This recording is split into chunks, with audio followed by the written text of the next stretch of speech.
गुजरात की राजनीति में 23 जून 2025 को एक बड़ा राजनीतिक भूकंप आया जब आम आदमी पार्टी के नेता गोपाल इटालिया ने सौराष्ट्र के विसावदर विधानसभा उपचुनाव में बीजेपी के गढ़ को ध्वस्त करते हुए 17,554 वोटों के भारी अंतर से ऐतिहासिक जीत दर्ज की।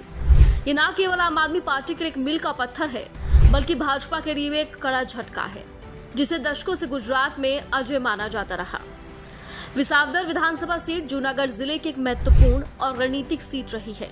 यह सीट लंबे समय तक भाजपा का गढ़ मानी जाती रही।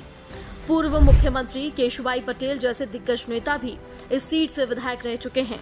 हालांकि 2007 के बाद से भाजपा को इस सीट पर लगातार हार का सामना करना पड़ा। 2022 के विधानसभा चुनाव में आम आदमी पार्टी के भूपेंद्र भयानी ने यहां से जीत हासिल की, लेकिन दिसंबर 2023 में उनके भाजपा में शामिल होने से आपको बड़ा झटका लगा। इसके बावजूद गोपाल इटालिया ने न केवल सीट वापस हासिल की, बल्कि भाजपा को उसी की जमीन पर धूल चटा दी।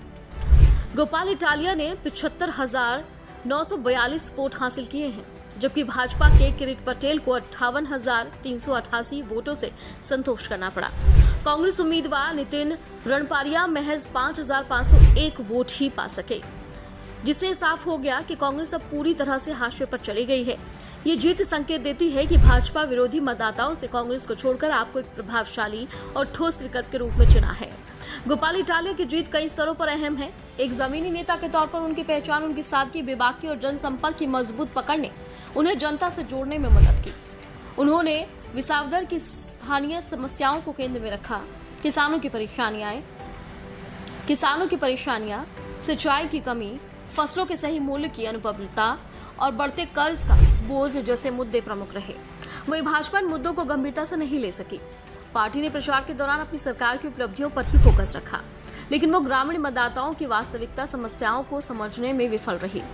इसके उलट गोपाल इटालिया ने घर घर जाकर संपर्क साधा और सीधे संवाद के जरिए मतदाताओं को विश्वास दिलाया कि आप उनकी आवाज बन सकती है। इस हार के लिए भाजपा की अंदरूनी गुटबाजी भी जिम्मेदार है। भूपेंद्र भयानी में भाजपा में शामिल होने और उसके बाद उन्हें बढ़ावा देने से स्थानीय कार्यकर्ताओं मतदाताओं में असंतोष है। किरीट पटेल को टिकट देने का फैसला भी विवादों में रहा। जनता ने इसे दल बदल की राजनीति माना और भाजपा को इसका जवाब वोट के जरिए दिया। इसके अलावा गोपाल इटालिया ने भाजपा प्रत्याशी पर शराब बांटने जैसे गंभीर आरोप भी लगाए, जिसे उन्हें सोशल मीडिया के जरिए व्यापक रूप से फैलाया गया। इससे भाजपा की छवि को नुकसान हुआ और आपके पक्ष में लहर बन गई। इस चुनाव में सबसे उल्लेखनीय बात यह रही कि युवा और ग्रामीण मतदाताओं ने आपके पक्ष में मतदान किया। शिक्षा, स्वास्थ्य, रोजगार और भ्रष्टाचार जैसे मुद्दों को लेकर आपने दिल्ली और पंजाब की सरकारों के कार्यों को मॉडल के रूप में पेश किया, जो विसावदर की मतदाताओं पर असर छोड़ने में सफल रही है। शायद गुजरात विधानसभा में भाजपा के पास अब भी 162 सीटें हैं, लेकिन विसावदर की हार ये दर्शाती है कि जमीन पर स्थिति बदल रही है। अगर आप इसी तरह जमीनी स्तर पर काम करती रही तो 2027 में होने वाले विधानसभा चुनाव में भाजपा को गंभीर चुनौती मिल सकती है, क्योंकि कांग्रेस भी लगातार लगी हुई है। कांग्रेस की स्थिति की हम बात करें तो गुजरात में भले ही वो कितने भी हुंकार भर ले, लेकिन गुजरात में अभी भी उनकी स्थिति दयनीय है। विसावदर में 5,501 वोट हासिल करना इसका परिणाम है। कांग्रेस का कमजोर होना सीधे तौर पर आपको फायदा पहुंचा रहा है, क्योंकि भाजपा विरोधी वोट अब कांग्रेस के बजाय आपकी ओर शिफ्ट हो रहे हैं। यह आपको भाजपा के खिलाफ एकमात्र मजबूत विकल्प बनाने की दिशा में बड़ा कदम है। यह जीत केवल गुजरात तक सीमित नहीं है। जिस तरीके से दिल्ली में चुनाव हुए थे और निराशाजनक परफॉर्मेंस आम आदमी पार्टी का देखा गया था, उसके बाद ये वापसी की राह नजर आ रही है।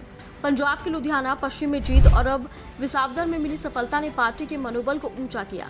दिल्ली प्रदेश अध्यक्ष सौरभ भारद्वाज का बयान, जो कहते थे कि आप खत्म हो गई है, उन्हें यह जीत करारा जवाब है, इस मनोबल का प्रतीक है। विसावदर की जनता ने स्पष्ट कर दिया कि वे काम की राजनीति चाहते हैं, न कि खोखले वादों और दलदल की।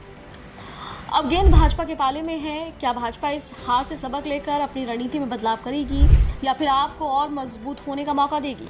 ये तो आने वाला समय ही बताएगा। गोपाल इटालिया की जीत न सिर्फ एक सीट पर विजय है, बल्कि एक बड़ा राजनीतिक संदेश है।